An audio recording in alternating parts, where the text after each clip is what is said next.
हे मेरे परमेश्वर, मैं भूख से मरना नहीं चाहता, कृपया मेरी मदद करो। कम से कम एक मछली पकड़ने में मेरी सहायता करो। हे प्रभु, मेरी सहायता करो।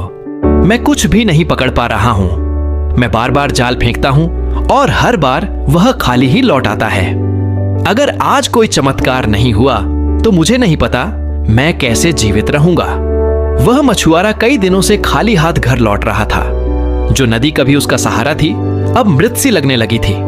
उसकी नाव बहुत पुरानी थी, लकड़ी चरमराती रहती थी, जाल घिस चुका था और उसके चेहरे पर उस इंसान की थकान झलक रही थी जो अपने परिवार को भी नहीं खिला पा रहा था। लेकिन वह सुबह अलग थी। उसने न तो गुस्से में चिल्लाया, न ही नदी को कोसा। वह नाव के अंदर घुटनों के बल बैठ गया। आंखों में आंसू थे और दिल से परमेश्वर से प्रार्थना कर रहा था, जैसे वह इंसान बोलता है जिसके पास खोने को कुछ भी नहीं बचा। उसने एक वादा किया जो उसने पहले कभी नहीं किया था।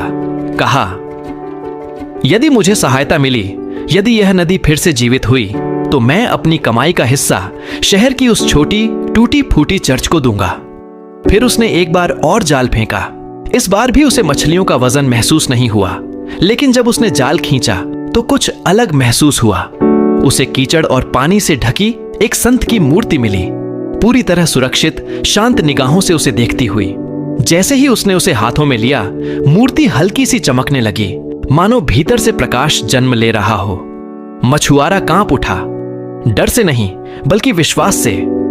उसने मूर्ति को सम्मान से पास रखा और फिर से जाल फेंका। इस बार पानी में हलचल थी। जाल इतना भारी था कि वह मुश्किल से उठा पा रहा था। बड़ी बड़ी जीवित मछलियां नाव में भरने लगीं और हर बार जब वह मछलियां निकालता, मूर्ति फिर से चमक उठती। वह बार बार जाल फेंकता रहा और हर बार उसे अपने जीवन की सबसे अधिक मछलियां मिली। नाव अब संभाल नहीं पा रही थी। उसे दूसरे मछुआरों को बुलाना पड़ा, वही पड़ोसी जो कभी उसके विश्वास का मजाक उड़ाते थे। आज सब चुप थे। जो नदी खाली थी वह आशीर्वाद बन चुकी थी।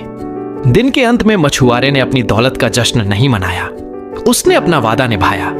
अपनी कमाई का आधा हिस्सा उस छोटी चर्च को दे दिया। चर्च की मरम्मत हुई, दूसरे परिवारों की मदद की गई और पूरा गांव बदल गया। और वह आदमी जो कभी भूख से नाव में रोया था, अब आंसू बहा रहा था, लेकिन कृतज्ञता के।